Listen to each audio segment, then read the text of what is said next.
All right, so the last pieces of this puzzle is this scene where the guy keeps getting bigger. So I think that the scene looks fine like this in the background. So we have to do kind of like the same thing we did with this. In the space station, let's click on position and scale at that percentage. Let's drag it over here.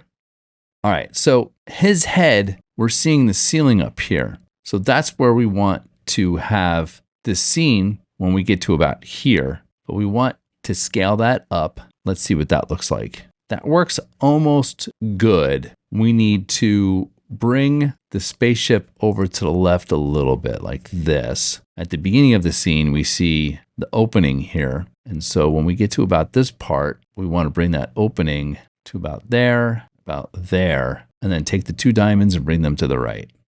And let's watch it. Ooh, that's looking good. That works. I like that.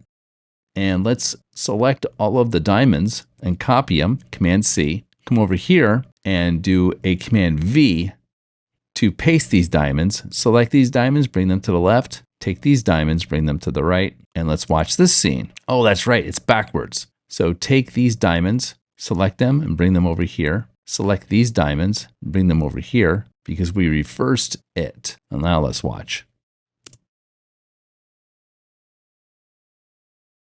All right, that's looking pretty good. That works. I like that.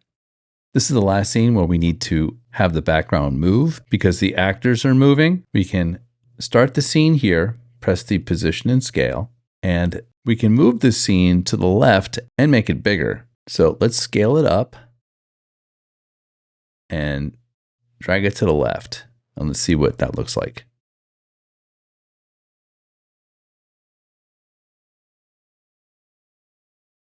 That actually looks really cool. Let's take the double diamonds and bring them over to the right. Command S to save. All right, so now we're done with the visuals. And if you were following along with this tutorial, give yourself a round of applause. This was pretty intricate work. And if you accomplished it, I'm proud of you.